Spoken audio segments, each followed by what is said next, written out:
different way a bit. Let's see how much I'm successful or I'm not successful. So I did try to get some idea from Dr. Ranjit Singh as to the participant profile. And so I'm told that the participants are from both engineering as well as management disciplines. I think there are a few research scholars also, as told to me. Initially, actually, I was to speak on, I think, 16th, or my session was fixed on 16th. So it was more towards the end of the FDP. But again, maybe it can be preponed because of some exigencies with Dr. Singh. And this also meant that I had less time actually to prepare because my mindset was actually Thursday, not a Monday. And the second thing was I had again assumed that since I was about to speak or I was to speak towards the end of the FDP, any of the things you'll already know. But now maybe some of the things I have to again maybe, what to say, change around a bit. So let us see. So if I because of any reason I'm not audible, please let me know. If you need to stop me, please let me know. So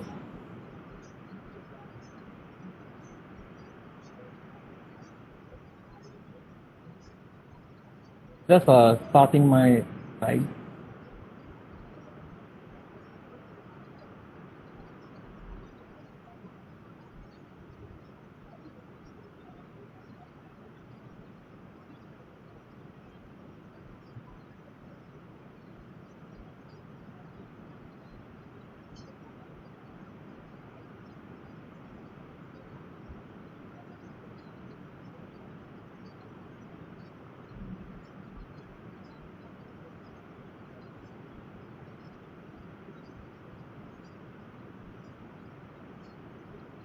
I hope my slide is visible.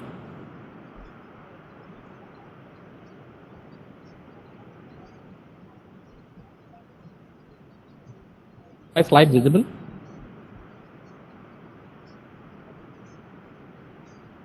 Yes, sir. Okay, thank you. So actually I belong to this Center for Management Studies, as Dr. Ranjit Singh has already said. So we actually were together, Ranjit and me, we were together. And in fact, many of my, I think, life facets are related intricately with Ranjit. I will prefer calling him Ranjit. Maybe that makes me more comfortable about talking about him. So we joined the center together, and maybe as new members of a new center, we also maybe tried to be innovative, okay, because we had not too much of resources. We did not have too many people, and maybe we were very young. We were very young because we are talking about 2003, 2004, the end of 2003, in fact, and 2004, like that. And later on, Ranjit moved to Assam University. Thereafter, he moved to Triple ITA. And maybe some of my academic journey, as I said, is courtesy, Ranjit. So maybe I would not have been able to do my PhD if Ranjit would not have found a guide for me. Maybe my initial publication, again, were because of Ranjit, because he thought I should be a co-author or collaborate with him. So that's why his contribution towards my academic journey is always I take it with pride, or I like to talk about that. So regarding this FDP also, there was no question of not saying a yes. So he's asked for something, I have to give it, or I will never say no, in fact, to him.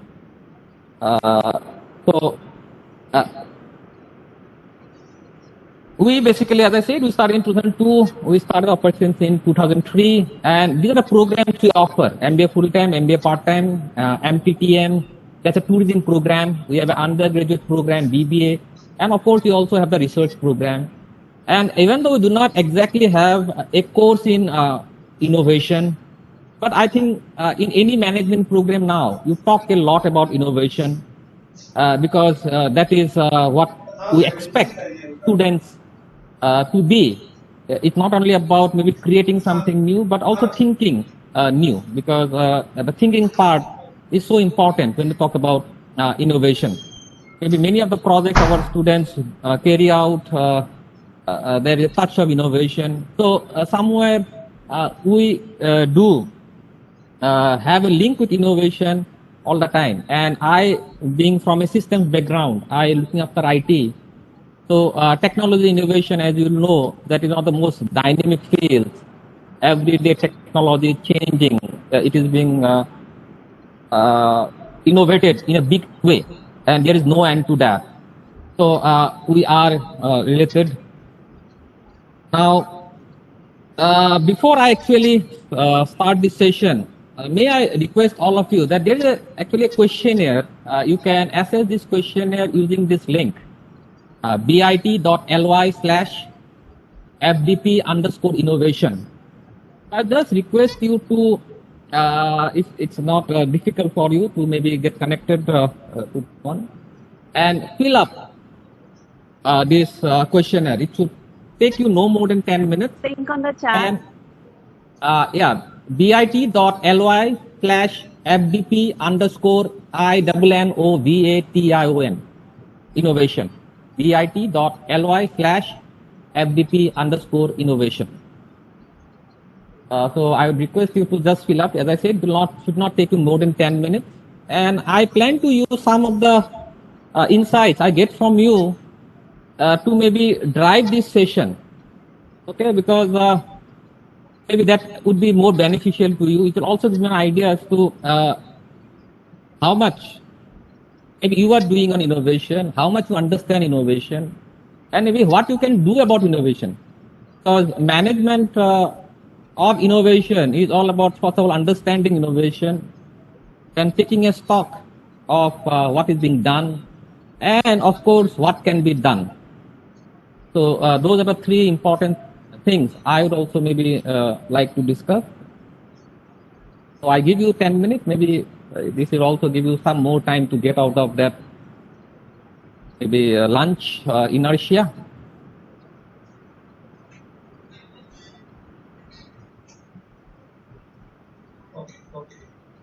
Okay. My question is simple. Quickly generated this word cloud on what you think about innovation. And from the maybe this set of words, I think one thing is being totally distinct. So most of you think innovation is about creativity. Okay, innovation is about creativity. Maybe again a very important word that has come out is innovation is new, definitely. And some of the other things that are slowly as also its mark is something like ideas. Innovation is about ideas. Okay, innovation, interesting again. Okay, I did not expect this, to be very honest, that the word itself comes to your mind when you think about innovation. So innovation is innovation, fair enough. Innovation is about anticipating tomorrow. Innovation is about need. Even though it's small, but definitely yes. Then innovation is about redistributing value, maybe social innovation. Innovation is about newness, maybe similar as new. Artificial intelligence, hot word, artificial intelligence, machine learning. So it's about innovation in technology or technological innovation. Innovation is about things. Yes, when you talk about innovation, one thing that comes to our mind is about the product. Innovation is a way, it's a process, exactly. Innovation is creative, fine, same as creativity. Change, entity, creating. Even though I said one word, okay, I also maybe, I'm not getting exactly into that. Change, entity, creating. So I understand that you are talking about maybe changing something or the status quo. Maybe that is what you are talking about. Execution of creativity.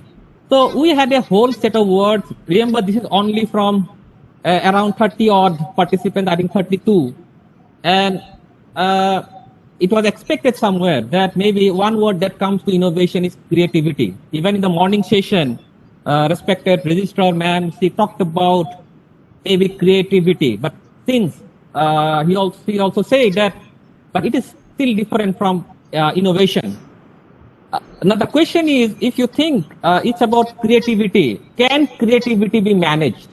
So that is one question that we need to answer. That can you manage creativity? So maybe there will be different schools of thought about that. So it's something like what even director sir told in the morning in his talk, that it's not everything is good about innovation. In fact, most of the examples he gave was what is not right with innovation. That people are smart, people are very smart, but are they using that smartness? Are they innovating for the right cause? So it's not that just because it is innovation, you have to connotate with maybe something that is positive, maybe not necessary. So whether you can manage creativity or not, okay, time will tell, or maybe, but if you ask me, yes, even creativity can be managed, because that is why now you have a separate discipline called talent management, that you need to manage talent today. So people are talented, but how do you manage the talent?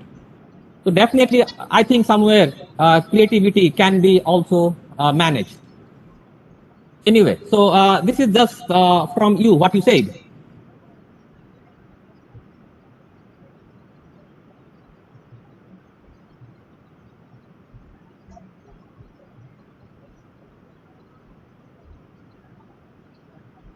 So I'll be talking more on this particular thing. I hope again the slides are moving.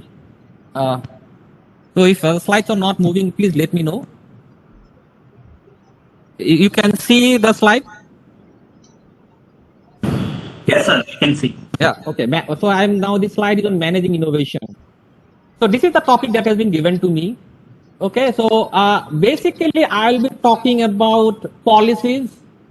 I'll be talking about interventions. I'll be talking about indices. So indices actually come from measurement. Because if you're talking about managing innovation, somewhere you have to measure it so that you know that whatever you are managing, you are getting or you are being able to manage it well. And of course, maybe again a new term, not exactly new, but a lot interaction of an innovation. So these are some of the things I'll be talking about. Okay, so this I've already done. Now, three important things when you talk about this topic is the importance of managing innovation, the relevance, and of course also the significance. So maybe again these three terms are interrelated. You can say maybe only one term suffices, so everything is okay, not a problem. The core thing is to understand that why you want to manage innovation. What is the importance? What is the relevance? So what will happen if you do not manage innovation? And maybe also what is the significance? Now let us answer this question by looking at these three, I would say, stakeholders. When you talk about innovation, one is about the society, okay, the other thing is about the economy, and the third thing is about the environment. So if you now keep on listening around why people talk about innovation, they say that the society has to reach the next level. Next level means we have to deal with poverty. Okay, we need to bring in social changes. We need to uplift society, so as to say. And innovation can play a big role in taking society to the next level. Somewhere we are stuck, innovation can take society to the next level, because managing innovation somewhere is managing the society, maybe the societal divide, which we are all that means you can see it everywhere. So in the morning also, Anil Gupta sir talked about the digital divide, that people do not have access to the smartphones. Now, that's something that we need to all look into, and maybe innovation can bridge this social divide. We have seen from the last year, the COVID pandemic has basically brought about a disaster as far as the economy is concerned. Maybe the blame game is there, so let us move away from the blame game. The issue is that, yes, the economy is suffering, and government, maybe to start with the Prime Minister, with a lot of other people, they are saying that the economy has to return to its growth story, and innovation somewhere is the key. I've already said that if you want to remove a lot of those societal imbalances, we must think about the economy, okay? Because people are in a lot of distress, okay? Our purchasing power is going down. Many people just cannot afford maybe even survival, unfortunately. We have seen it across the media everywhere. Maybe every day we are also trying at our level to support the have-nots.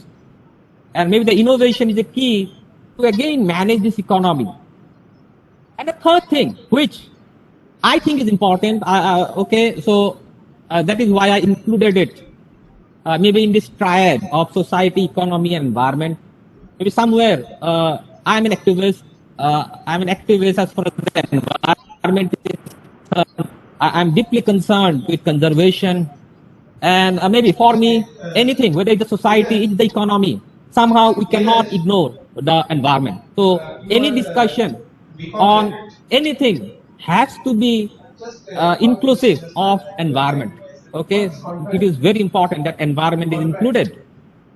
And maybe the next slide will again highlight the importance of the environment. Okay, another hot topic, so as to say, maybe in the current scenario, and we are all responsible towards that. And that is actually the sustainable development goals. Okay, so in this world of climate change, where our very survival is at stake, so maybe sustainable development goals or development has to be sustainable. That means the environment cannot be ignored. We have ignored the environment for too long in the pursuit of development. So, this has to stop. Okay, we have to take the environment along with development. Okay, and if you now look here, out of the 17 development goals, innovation can play a role everywhere. Whether it's about eliminating poverty, goal number 1, goal number 2 about zero hunger, maybe these are related. Goal number 3 about good health and well-being. Goal number 4 about quality education. Number 5 about gender equality. Number 6, clean water and sanitization. Number 7, affordable and clean energy. Number 8, decent work and economic growth. Number 9, you see innovation word comes. Industry, innovation and infrastructure. Okay, it is right there in the middle. Reduce inequalities, sustainable cities and communities, responsible consumption and production, climate action, life below water, life on land, peace, justice and strong institutions, partnerships for the goals. Now, as I said, innovation is right there in the middle. Okay, 8 on this side, 8 on this side, innovation is there right on the middle as a separate goal. And as you have seen, it is very easy to understand that innovation is playing a role to achieve each of the 17 goals. Maybe in different degree, but nobody can deny that it's innovation that can help us realize the 17 sustainable development goals. Remember again that India is a signatory. We are supposed to reach these sustainable development goals by 2030. That means it's just a decade, and we just need to be up and running. And that is why I feel managing innovation is so important. Innovation is there, no doubt about that. Maybe in India, we talk about what? Jugaad. Okay, so we are good at maybe managing it somehow. Okay, whether it's good or bad, that will come later. But we are very good at Jugaad. Now, how to manage the Jugaad properly? That it can help the society, it can help the economy, it can help the environment. So I think this triad of the society, the economy, and the development, and that means I mean to say the environment, and understanding of these three things will help us understand how you can manage information or why managing information is important. As I said about those three words, the relevance, the significance, like that. Fine. Now the next thing is we have talked about the importance of why you need to manage innovation. But exactly what do you manage? Okay, what do you manage in innovation? Again, maybe I just try to club it from maybe my own understanding about innovation and maybe available literature. Okay, because there is now an increasing body of literature on innovation, on its management. There are maybe a lot of researchers working on those areas, and they are doing very interesting work. Okay, so for me, these are the four important things. What do you manage? Okay, what do you manage? You see philosophy. If you remember again, today even Anil Gupta sir, in fact, I was very happy that he uttered that term when he talked about maybe his mission. He talked about specifically philosophy. Okay, he talked about philosophy. Of course, the product is there. Even in that word cloud, we have seen that product is getting focused. Okay, we need, that means there is the process, because innovation is a process. And of course, the people, because people are so central. Now, I'll spend some time to understand maybe these four things. Okay, the philosophy, or you can say that these are the four P's of innovation management. Maybe not there in literature, thus I'm saying as part of this presentation, four P's of innovation management: philosophy, product, process, people. Now, philosophy is important when you talk about managing innovation, because you are trying to manage knowledge. Innovation is knowledge, it's a cognitive function. And you cannot manage knowledge if you do not surround it with philosophy. So any discipline, what its name, you must associate it with its philosophy. Okay? So for example, as the term ethics came in innovation. Now, the philosophy should be very clear that when we are talking about innovation, we are not talking about unethical innovation. No, this is unethical. Anything unethical cannot be termed as innovation. If it does not improve the environment, it does not improve the society, it does not improve the economy, it cannot be termed as innovation. That means just Jugaad is not innovation. Okay? It must impact the tribe in a positive way. I'm again repeating, the economy, the society, as well as the environment. So we should be very clear about the philosophical underpinnings of innovation if you want to manage innovation. So we cannot just ignore that philosophical part, because the philosophy will give us the roadmap, it will give us direction, it will help us to be on our track whenever we are in confusion, we are in doubt. That is why philosophy is so important. And as I said, any discipline, whether it's management, mathematics, or maybe even technology, somewhere, philosophy will come into the picture. The next thing is the product.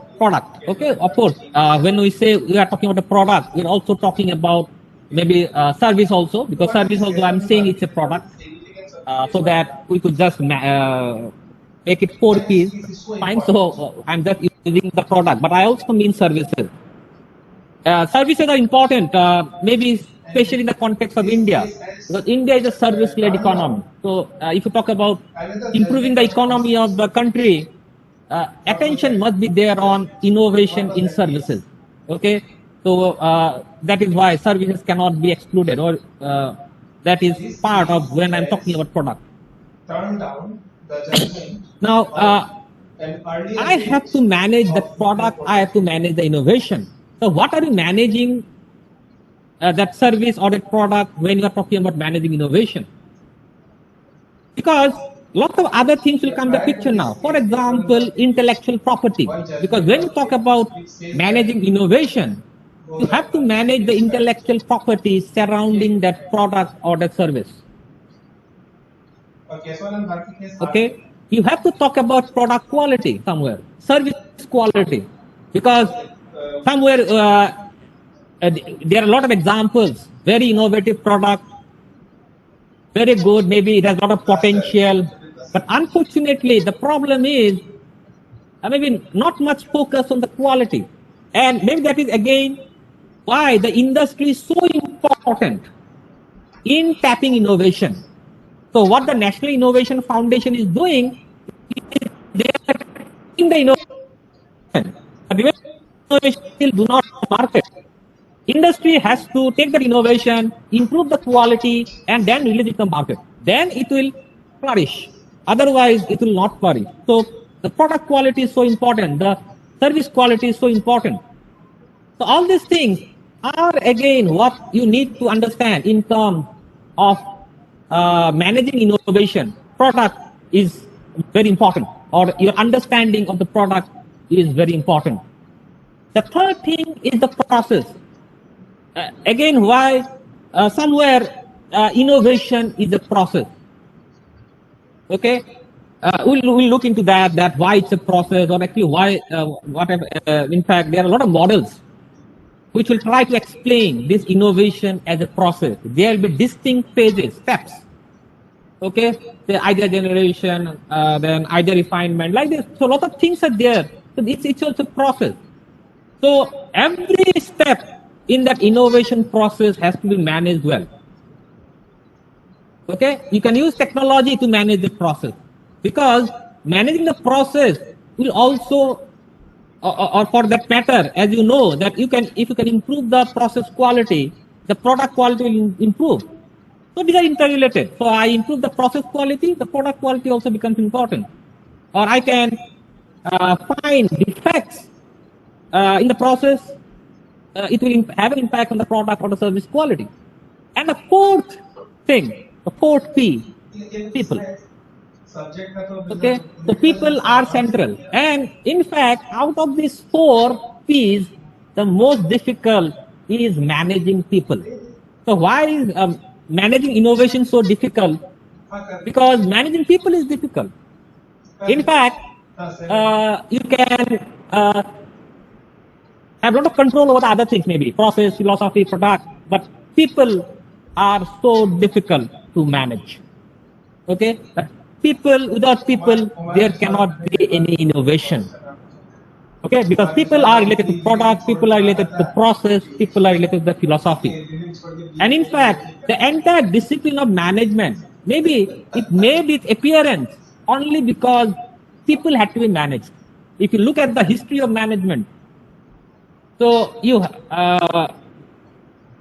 the founding fathers, or maybe the people who introduced management as a discipline, they are always worried about managing people. Now also, it is said that out of all resources, the most important resource is the human resource, and the most difficult to manage is human resource. So human resource management is the most difficult. So in managing innovation also, people management is the most difficult, because they are very unpredictable. They have a lot of ego. Okay, they think they are right, or I would say maybe I could have better used the word we. We think we are right. We have a lot of ego. We think we know too much. So and especially in case of innovation, what happens is that we think it's mine. Who are you to tell me to change? That's a big issue again. Okay, so there is always that barrier, that ownership will prevent me from even bringing changes. And believe me, that even maybe National Innovation Foundation, if you can talk, if you sometimes discuss it with maybe even Anil Gupta sir, he will tell you that many a times even getting that innovation from an innovator is so difficult, because they'll cling on to it. They will not give it. Okay, they will always suspect that, okay, you are going to take away my thing. So managing people is the most difficult thing to do. And that is why I think that what we're trying to manage in innovation, these four P's, the philosophy, product, the process, and the people. And if you ask me, the most difficult out of these four, it's the people.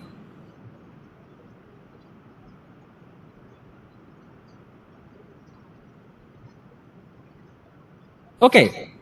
So I said that actually I'll be talking about policies, because if you talk about in managing innovation, you must have the right policies. Without policies, it's so difficult. Okay. So I thought that this is important in managing innovation. Now,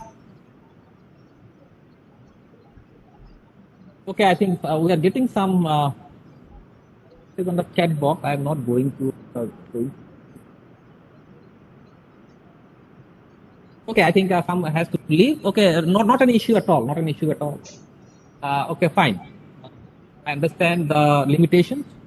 So I'm more about talking about the innovation policies, national innovation policies. I mean, I'm talking in terms of a top-down approach. So you can have a policy at the institutional level. You can have a policy at the organizational level.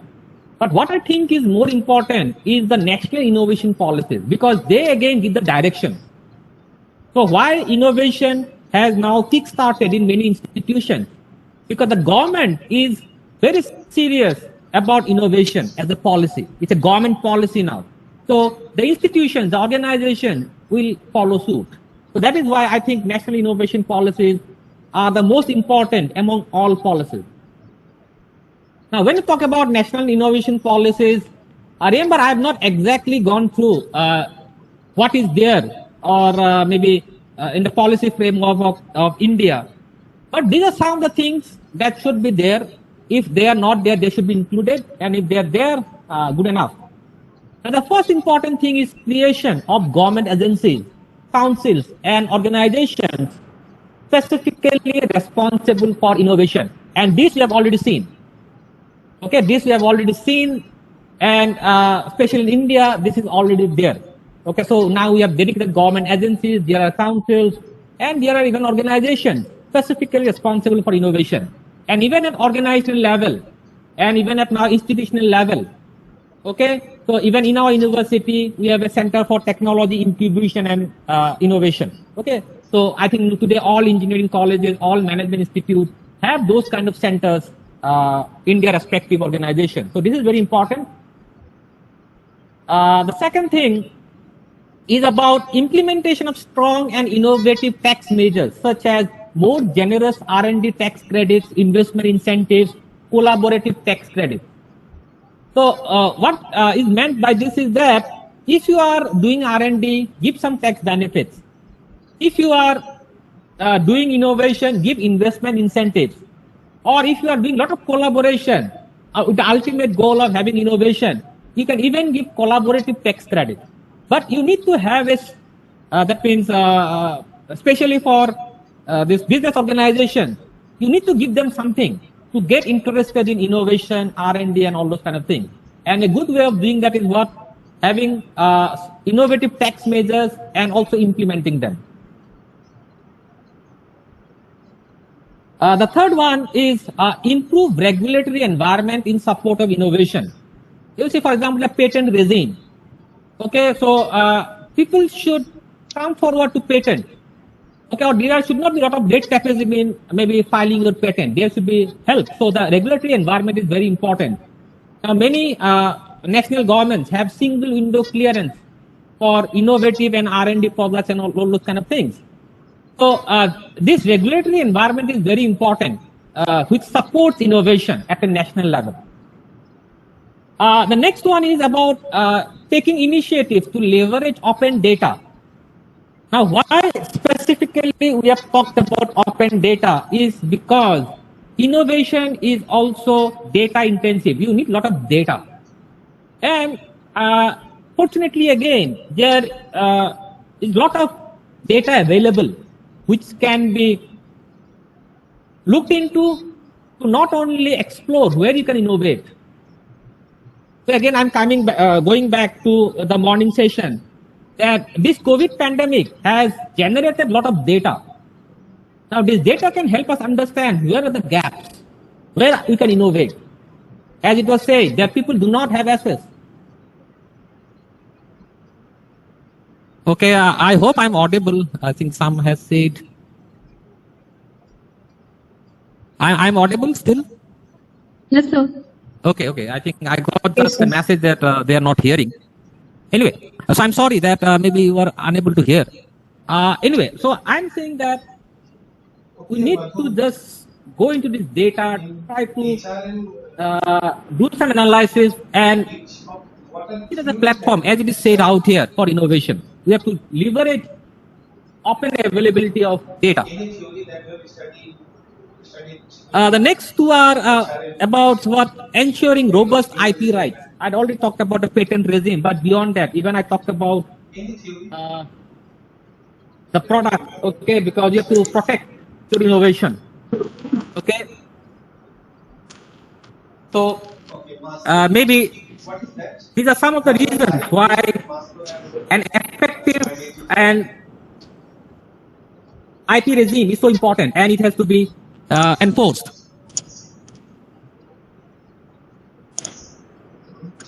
Okay, I think some of still problem in listening to me. Anyway, so I hope my network is okay. Anyway, maybe this is one limitation of online things. Anyway, so and the last one, as I said, I'm just taking a few. It's about achieving effective technology transfer and commercialization of new discoveries.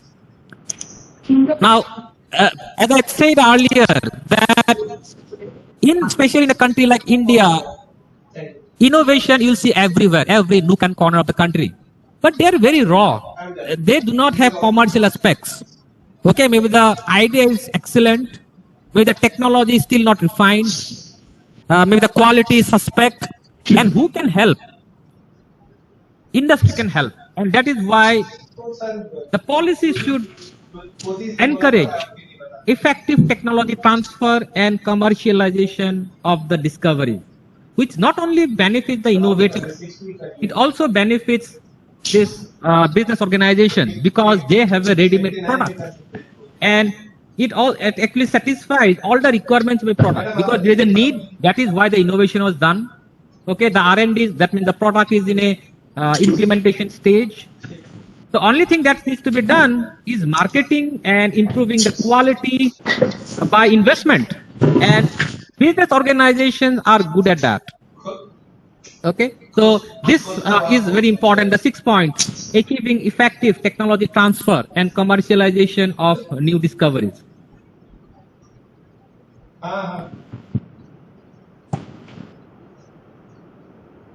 Okay, now once we have got some idea about the policies, let us quickly talk about maybe some of the interventions. Why interventions are so important? Because policies will be there, but there many people, we have a lot of policies. We have some of the most wonderful laws, but the intervention is not there. The implementation is not there. Okay, so what is being done when you look about institutional interventions? And a couple of, I'm not giving too many examples, but some of these actually are from my home state. Okay, so maybe this gives an opportunity to also highlight what is happening in Assam. You see, this is the first one is the NRL Ideation Startup Challenge. Okay, so it started in 2017. Now NRL stands for Numaligarh Refinery Limited. Assam has 4 refineries, and this is the largest of the refineries. In fact, now it was BC, that means this Bharat Petroleum had a majority stake, but now that since Bharat Petroleum would be privatized, the Assam government has now become the majority stakeholder in NRL. So it's the largest refinery in Assam, and it is increasing its capacity to 9 MMTPA, million metric tons per annum. So, as part of its CSR activity, remember, many organizations, business organizations do CSR, and this is an unique CSR, that they actually are investing money on innovation. Okay, so they have a corpus of, I think, a few crores, if I am not wrong. And it started in 2017. They conduct a lot of boot up camps, even in educational institutions. I have been part of such boot up camps. And they do a lot of hand holding. And already many startups are finding their feet thanks to this ideation, NRL ideation. It's very popular. I think all of you know, maybe many of you might have participated. Maybe many of you might have helped your students participate. The Smart India Hackathon. Okay. So it's a brilliant idea where problems are given as projects to students who are supposed to innovate, submit, and in the process, they not only learn, they not only get certificates, certified, they are also awarded handsomely. Okay, the third one, again, is a very unique thing. So I'll not be knowing about maybe this kind of initiative in the other states of the country. But the state of Assam has its own incubation center. It's called Assam Startup. Okay.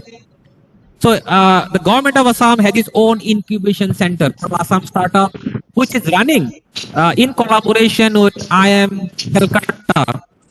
Okay, and again, it is doing wonderful work. Started in again 2017. And the last one is the CII Industrial Innovation Awards. Okay, started in 2014 by the Confederation of Indian Industry.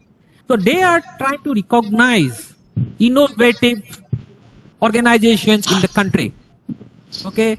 Now from last year, if I am not wrong, they have even started recognizing our educational institutions. So last year, IIT Madras and IIT Roorkee were awarded as part of the Industrial Innovation Awards.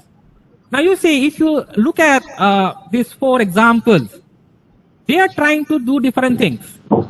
Okay, so one is geared up towards students, Smart India Hackathon. Okay, maybe geared more towards institutions. This NRL ideation, even though it's a CSR activity, they are trying to get even solutions for their own problems through this challenge.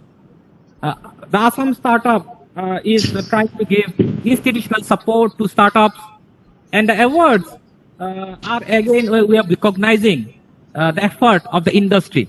Okay, so these are some of the institutional interventions that can help manage innovation better. Because, for example, this Industrial Innovation Awards, the CII, as part of their award, they have come up with a framework. So if you go to that framework, maybe you can manage innovation better, because that is what these organizations are doing. They are being awarded because they are managing innovation better. So their framework can be replicated, or it can go through their framework and try to understand what they're looking at, so that those can be implemented as far as giving a direction to innovation is concerned. These are some of the instead one. Now I had said that about indices, because you have to measure innovation if you have to manage innovation. So at the global level, you have the Bloomberg Innovation Index. That means the 2021 results have already come out, and they have ranked the world's 60 most innovative economies. Okay, and unfortunately, India is not among the top 10, but it is in the 50th rank. So, and it is improving its position slowly. But if you now observe carefully that those countries that are in the top 10, they are basically small countries. Okay, if you look at Sweden, if you look at South Korea, Singapore, Israel, Austria, Switzerland, Germany, Netherlands, Denmark. And the second thing is that there is a concentration on the European mainland. In fact, Austria, Switzerland, Germany, Netherlands, Denmark, Sweden. 5 of the countries are there. Okay, in fact 6, Finland is also there. Maybe that is okay. That is okay, because they maybe have an advantage. These are all developed economies. and they are doing better. But we can learn from them. That is why this index is so important. That what they are doing correct, good. Maybe India as a country can also follow. Maybe can some of the things be improved in our own institution, in our own organization to promote innovation. So this is the Bloomberg Innovation Index. Similarly, we have a India Innovation Index. Okay, the 2021 results are yet to be out. This is the 2020 the last results. And interestingly, again, in India, the states that are down south, that means the southern states are doing much better in comparison to other states. Okay, so I'm not going to rank, but what I'm interested is in maybe some of the features of this India Innovation Index because it pertains to our country. Now you say this is actually the thing in the India Innovation Index. There are two things. One is the enablers and the other is the performance. Okay, and then they that means calculate that index. So in the enablers, you have human capital. Remember I talked about people, investment, knowledge workers, business environment, safety and legal environment. And in performance, that is, they are looking at the knowledge output and knowledge diffusion. So output in terms of maybe research papers or something, and diffusion is how it is impacting the society. Okay, so these are in details, shown in details. I don't know how clear that slide is, but these are available. I'll share the link. You can go to them. Now, these are enablers. You see, what are they looking at the state level? Human capital, enrollment in PhD, enrollment in engineering and technology, colleges connected through NME ICT, higher education institutes with NEC grade A and above, pupil-teacher ratio, higher education, schools with ICT labs, National Achievement Survey, then scores. And at investment, they are talking about expenditure on higher and technical education, expenditure on research and development, expenditure on science, technology and environment, FDI inflow, venture capital deals.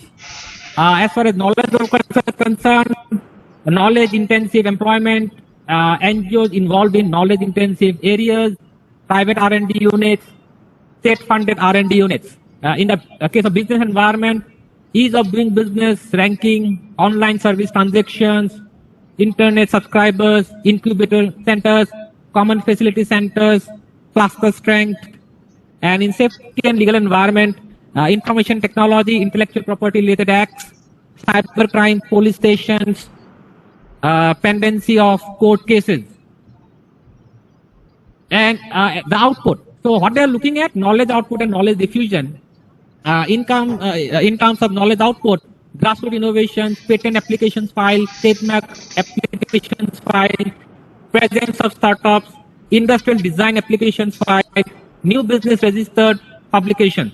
And in knowledge diffusion, ICT export, high and medium high-tech manufacturing entities, geographical indications registered, so GI and citation. So this is the output. Okay, and the report is available here, journalsofindia.com, India Innovation Index 2020, if you want to know more about this one. And maybe this is the end part of my discussion, so it will be coming to an end. So here, this is an important thing that is open innovation. Okay. Open, that word now is omnipresent somewhere. So we have already talked about open data platforms, to know about open software. Okay, we know about open economy. So open is everywhere. So somewhere maybe open also had to be appended to innovation. And we talk about open innovation. Now if there is something called open innovation, definitely earlier innovation was supposed to be closed. Okay, so this distinction between open innovation and closed innovation. Now, this open innovation term, terminology, it is different from closed innovation in the sense that earlier, innovation was a closed process. Means if some research was going on in some industry They will do the idea generation, idea refinement, develop, everything they will do. And ultimately the product will be released in the market. So, okay, it's fine with that model. But that model basically was slower and it failed to take advantage of the resources that were available outside the organization because it was closed. So open innovation tried to break in that status quo. So the whole presumption was that in innovation, we need as much help as possible. We cannot do everything on our own. We need help. We need support. And we need to tap in. We need to reach out. If someone wants to join us, let them join in. So that is the core idea behind open innovation, that let ideas flow in and out. Let there be no restriction. And this now is what is happening, or maybe that is the core idea behind open innovation. So in open innovation, basically, I've tried to explain open innovation in terms of 4 steps, as you've seen out here. 1, 2, 3, 4. I'm trying to keep it as simple as possible because on open innovation itself is a very, very vast area. Okay. So step number 1 is source. Okay. So if you think about open innovation, talk about innovation, you have to identify the source of the ideas, where the source lies. Okay? So keep your eyes open, keep your ears open, everything. Try to identify the source. So to get that source of ideas, if you need to collaborate with somebody, do that. You might have seen that many organizations, they will just now do what takeover, or they will just buy out a small organization. Why? Because they have found the source of innovation. So they are not waiting, they just jump at it. Okay? So this is the first stage, identify the source. Okay? Second thing is integrate. Now integrate is, remember, you have your own environment of innovation. Now if you are linking up with outside, somewhere that outside and inside has to be integrated. Okay, and this is difficult. This is where maybe ego should not come in. Let me give you an example out here. For example, I don't know how many of you use that. There was something called Hotmail. Okay, so Hotmail, as far as email service was concerned, was very popular. Okay, it was very effective, very robust. So Microsoft brought it, and practically Hotmail also got extinguished. Okay, it was no longer hot. Maybe somewhere either it was deliberate or not, we do not know. But I don't think it was deliberate because Microsoft still does not have a very effective maybe email service. Okay, maybe that is why they took over Hotmail. But maybe somewhere the problem was the integration. Okay, they could not integrate it properly with their existing products or other kind of things. So even though Hotmail still exists, maybe it is there, fine. Okay, something like that. So integration will always be an issue, but it has to be done. The point is, it has to be done. The third one is the release. Now, okay, you have got your source, you have got the idea, done everything, integrated it. You see, you have to now release that innovative product, that innovative service. You have to do the marketing. Okay, and it has to be done in such a way that you can create an immediate impact somewhere. Now, why I'm saying immediate impact? Because today, even in the area of innovation, there is so much of competition. Okay, you never know who will just bang in. So you need to be fast, you need to be efficient, and you need to maybe somewhere take advantage of maybe leadership, if you at all are the leader as far as the innovative product is concerned or a service is concerned.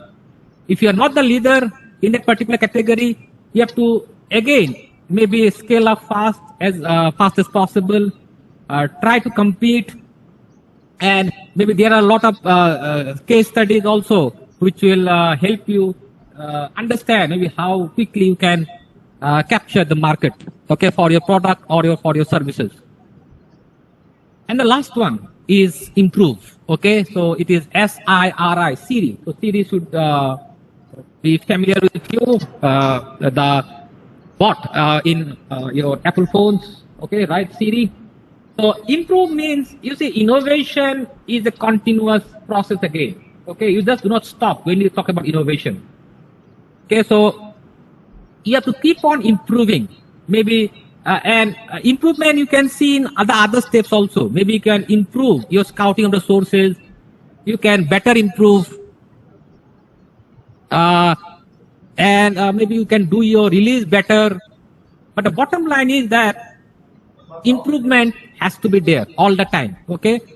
So these are the 4 steps. As I've said, I've tried to be as simple as possible to maybe give an idea about this open innovation. And maybe so I think my time is also getting shorter. I have to wind up by 5, so it is already 4:45. So with this, I come to the end of my maybe what I wanted to say. So I talked for about an hour or so. And now, if you have any questions, we can definitely take that up. You can directly ask, or maybe you can also put it in the chat box. And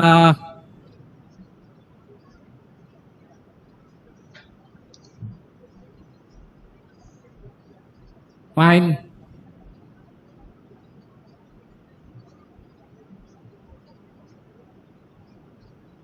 Hello, sir. Yes, yes. Rashmi Tyagi this side. Yes, please. Sir, if we talk about the innovation in context of talent management, as we have discussed in the PPTs, and as we talked about the 4 P's of innovation management, and as you said, people is the most unpredictable element to manage. Sir, if we talk about employer branding, what are your views about the people being most unpredictable element? Because the most important thing an employee expect from an employer is salary package, good culture, and the things on which generally good organizations used to work. Then how can we bring innovation into the field of employer branding? I mean, is there still any scope if even the employees, when the employees are being predictable in that particular field? Okay, you see, there are certain things, maybe if I've got your question correctly. The first thing is that we have to accept that people are unpredictable. If you are talking from an employer perspective, okay, so don't expect that they will toe the line all the time. Especially maybe the coming generation, we call up the millennials, Generation Z, they have their own mindset. Okay, they don't think twice about changing an organization. They do not have maybe in many cases, as I say, they will not think about just jumping off. Now, for an organization, the important thing is about retaining your talent, because you talked about talent management. So you have to somewhere understand what they want. Remember, always money will not matter. And so maybe I think somewhere the policies they frame, the organizations, okay, they can have a broad policy, but they can also have very individualistic policies. So for example, say today there is talk about flexi timing. Now remember, flexi timing is in. Many people like flexible timing. But if it becomes a company policy, maybe somebody might not like that. So can we give an option to that person who does not like flexi timing, that okay, for you timing is fixed. Why he wants a fixed timing? Because maybe he has a lot of other things to do. So he wants to just devote maybe 10 to 5 in his work. Others, okay, just leave me alone. So what I'm trying to say is that you cannot have a one size fits all when you talk about talent management. It is